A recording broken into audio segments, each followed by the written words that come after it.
script. So I'm like, that's awesome. I couldn't feel happier. So vacation tomorrow? No, you still got to go through post. No, but yeah, there's a lot of stuff. There's still a lot left, but that is a major milestone for sure. Well, how has the journey been this first season on this show? Like how, like from start to finish, has it been what you envisioned? Has it changed a lot along the way? The journey for the characters, or the journey for maybe you actually? Yeah. It has been. I've run seasons of TV before, so in a way, it's sort of I kind of knew what I was getting into, but I think because there are things that are ambitious about the show in terms of like how many scenes we shoot per episode. Every little flashback that Brian has. Yeah, I mean, there's a lot of tones in it. Yes, a lot of different tones. genres. Yes, exactly. So. I think what I wasn't ready for was how constant the process of sort of like communicating to each new director coming in. Oh, like what the show? To each key department head. Yeah, I mean that like the show can be. I think people are accustomed to, okay, well that's a serious show or that's a funny show, and so you have to say like no, look, you can be, yeah, like he's gonna stab himself in the leg in this scene, and that's gonna be for comedy, and then it's gonna end on this very serious note where one lead is arresting the other one, and you sort of just have to. It was something that sort of existed in my head, and the director, the pilot, and I talked about a lot for the pilot, but I have been just sort of surprised at how constantly I have to sort of keep retooling, reorienting everybody who's coming in and going, we do it. It's just a little different here. Well, now you get a little bit of a break. Yes. So, I mean, the panel you're here for is like hit makers, and I thought that was kind of interesting because I think in this day and age with super saturated TV, it's really kind of the definition of what a hit has changed for a show. And I was wondering what your adjacent makers exactly. I was wondering what your take was on like how to make a hit / like what does that even mean? I think. How to set out to make a hit? I don't know. I do think like at the early stages of something,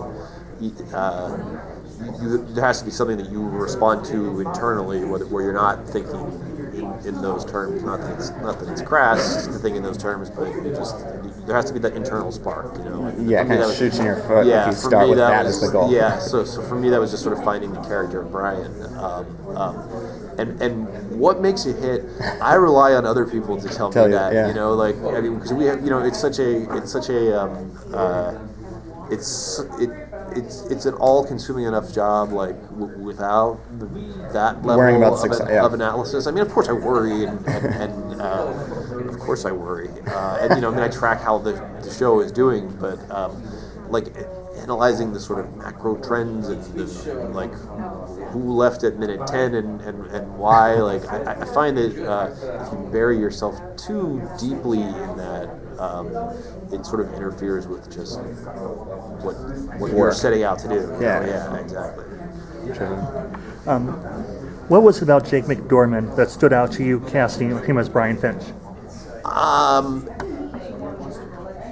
number of things. So before Jake read for the part, we had to have a meeting just sort of like for coffee to talk about the script. There's a whole kind of elaborate dance that goes on with the wooing of actors during pilot season. And so I didn't know his work that well, and he didn't know my work that well, so it was very much like a blind date. I had seen his tape and knew he was a good actor, but when I sat down across from him, I could sense without even seeing him read the scenes that he had that sincerity that differentiates the character of Brian Finch from the character of Eddie Mora, and that he had a really good sense of humor. And I just got a very good vibe off of that meeting. And then he came in a few days later and read a couple of scenes from the pilot, and it was set up as this very, like, again, it's a very elaborate mating ritual, I mean, only me and Mark Webb were allowed to be in the room, and my phone was buzzing in my pocket as he was reading, like, how's it going, and as soon as he read the material, I was texting the other producers going, oh, we've got our guy, we have him. For me, he just embodies. It's a character that's sort of close to me because where you meet him, I went through a period like that in my life, and I just instantly responded to what he was doing with the material. Now, will we meet any other use of NCT other than Ryan? Yes. At the end of the last episode that we aired, we learned that the character Sands, who's been kind of Brian's handler on the Eddie Mora side of things all year, has broken off and formed a group of people who have the access to the immunity shot and are able to take NCT. So actually our 2-part season finale is about Brian, for the first time, going up against not just one person who has the same advantage that he has NCT, but a whole other group of people. So we have a 2-part season finale in which Brian has to face down a group of bad guys who are all on the hill. And one of the most intriguing things about the show is how Brian visualizes problem-solving tactics. How did you come up with the process, and what it was going to look like? Well, the first thing we did was set a goal, which was that each week, if you tune into Limitless, you'll see at least one thing you've never seen on TV before. That was sort of like our one of our mission statements that we set out. We set out at the beginning of the year. And so that for us, a lot of that, what that has come to mean is finding different approaches to the delivery of information and exposition. So we'll just sit. I'll either sit by myself or sit with our crack writing team and say, what is the, we need the list of the top 10 most wanted felons on the FBI at the FBI right now. What is the most creative way that Brian at NZT, who gets excited, who gets animated for these projects, could deliver it? And we just develop. In that case, we're like, okay, we'll make a rotating carousel, and we'll put clay figurines on there, and then we'll put a camera there, and we'll move it around as he kind of narrates it, like he made his own little movie. And then I drew that. I faxed it off to New York, and I said, hey, that's one example of sort of how we come up with the visual pops of the show. Have you come up with anything, or have you had an idea or a concept? I mean, the show's called Limitless. Have you found a limit in terms of what you can get away with on the show with CBS or anything? Have you had something that you couldn't do?